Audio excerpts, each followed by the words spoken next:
இந்தி திணிப்பு இன்றும் தொடர்கிறது. சமஸ்கிருதமயமாதல் தீவிரமாக நடைபெற்று வருகிறது. பன்மைத்துவத்தை சிதைக்கும் முயற்சியில் மோடி அரசு குறியாக இருக்கிறது. இவற்றையெல்லாம் எதிர்த்து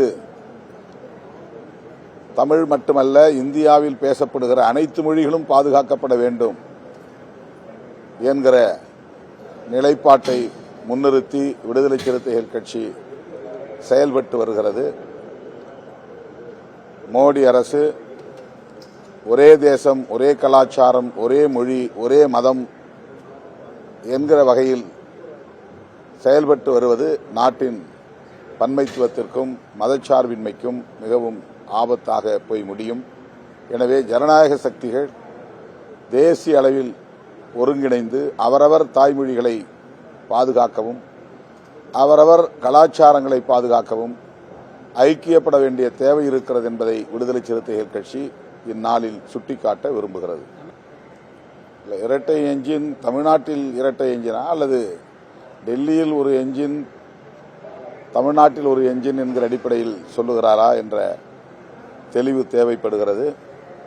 தேசிய ஜனநாயக கூட்டணியை பொறுத்தவரையில் தமிழ்நாட்டில் அதிமுக தலைமையில் இயங்குகிறது என்று சொல்ல முடியாத நிலை ஏற்பட்டிருக்கிறது.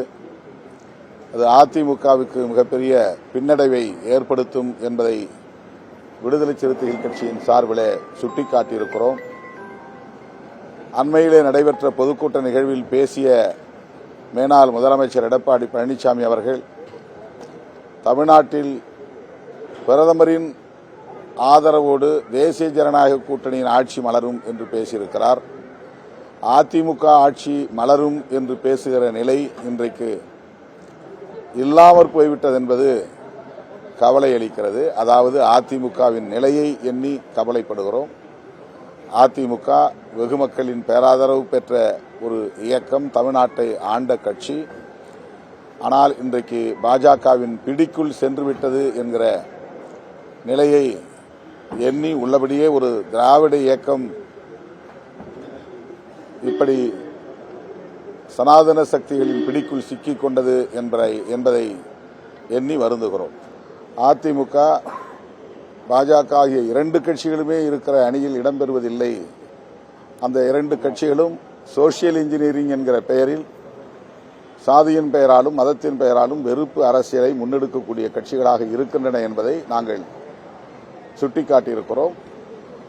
அந்த நிலைப்பாட்டில் நாங்கள் உறுதியாக இருக்கிறோம்.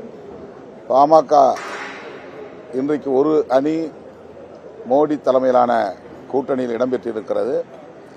இன்னொரு அணியை திமுக கூட்டணியில் இணைத்துக் கொள்வது பற்றி திமுக தலைமைதான் முடிவெடுக்க வேண்டும்.